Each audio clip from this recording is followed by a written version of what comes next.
Hello everyone, it's Tuesday, the 17th of September. First, I want to start off, this is your warning, this is your heads up. Whatever I may say or share is my personal opinion and things I've learned or that I feel. It is not meant to offend you or to anger you, so I apologize if it does any of that. But this is my opinion and things I've learned or seen. So that is your warning. If you don't like it, switch to another channel. Don't follow me, whatever. But this is my personal stuff in my show. So today I wanted to talk about what I just experienced, which was I was hooking up some service at a distribution center for food banks and food places like the churches and stuff that give out food to those in need. And it was very heartwarming to see it because I myself was at a place where somehow I didn't qualify for food stamps, but I couldn't pay my bills. So we had to use food banks, and it took care of us. And then when I got diagnosed with celiac, most of the money was going towards, when we did get food, my specialty food. And then my family used the food banks. We're in a better place now, but those places helped us out a lot. They really did.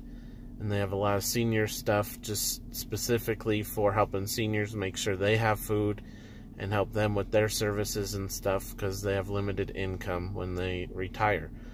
So it was really an amazing thing to see this distribution center that supplies over 300 places that help people. Over 300.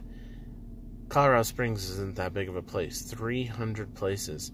And they reach out to far off littler cities and towns into the mountains and all over the region, which is amazing.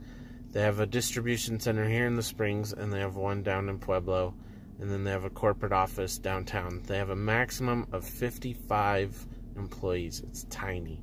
It's not that big of a company, and they do so much. Another great part and a whole heartwarming thing for me was finding out that they did an add up of volunteers, because they have volunteers who come help do everything: sort food, pull orders. There's people who volunteer that have truck driving licenses that drive their trucks as volunteers. There's people with IT and computer knowledge that volunteer to help their systems run correctly and help them stay current with the times.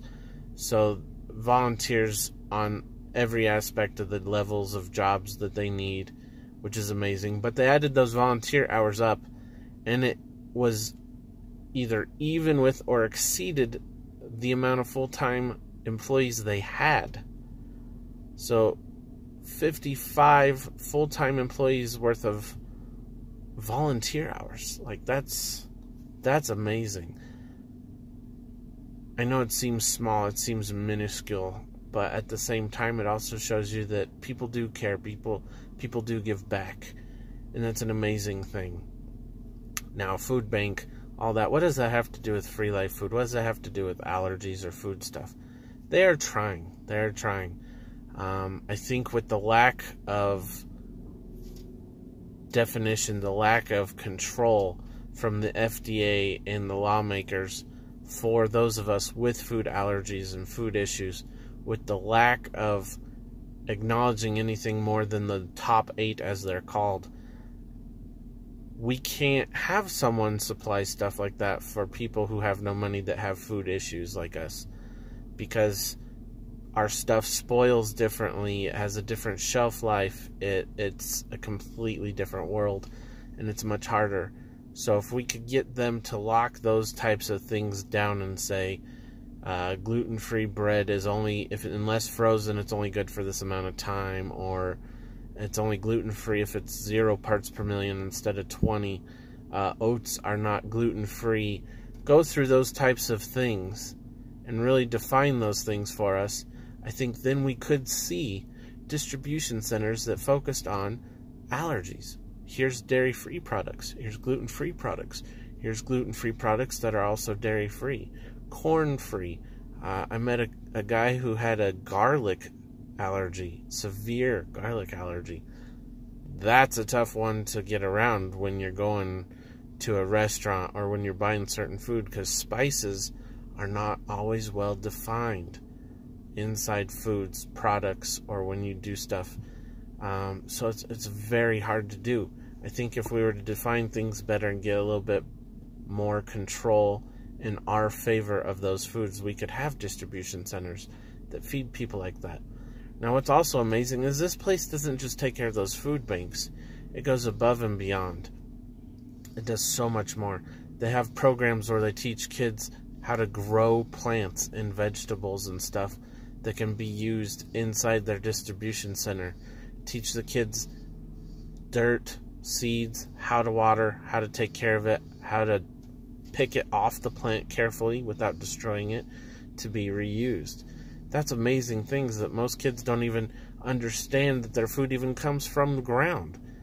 You know, where do cucumbers come from? Tomatoes are at the store. No, they're grown on plants. It's amazing, and they're giving back to their community, teaching them how to do that. The volunteers I saw today, at least half of them were under the age of 15, which means they're homeschooled, they took the day off, they had a free day, whatever. It doesn't matter where they should have been, but instead they're giving their time to help with other people. That's an amazing thing.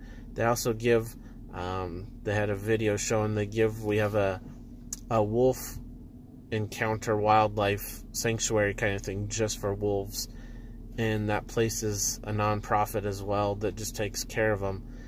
And the wolves eat a lot of meat. They have a lot of wolves, and they can't always supply that meat. They don't always have enough money, and this place gives meat that we can no longer eat, but the wolves can. And so they constantly supply them with meat that the wolves could eat that we couldn't, that may be expired or whatever, because we're not allowed to give food after expiration, that they can give to these kinds of places. So they're given to animal sanctuaries.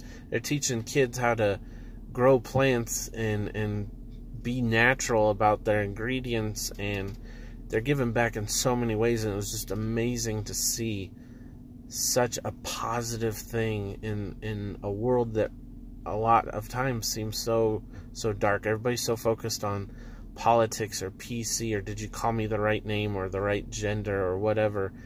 And instead of focusing on all that, these people are just trying to help make sure people are fed. And that's a huge, huge deal. Volunteering their time, the fact that that kind of a company even exists is amazing. It really is. So I wanted to share this very bright thing on a Tuesday at the beginning of the week for you to have for the rest of the week, and think about that. Think about, it's not just soup kitchens, it's not just churches or people that help pay bills or food stamps or welfare. There's an actual company that's making sure you get free food if you're in need. It's amazing. And if someone accidentally goes to their place, because that's not where they get the food, they get them from the churches and places that do that. If someone comes in and says, I haven't eaten, I'm starving, it's an emergency, I need food, they have packets of food and gluten-free packets to give to those people on an emergency basis. That's amazing. That's amazing. It's just so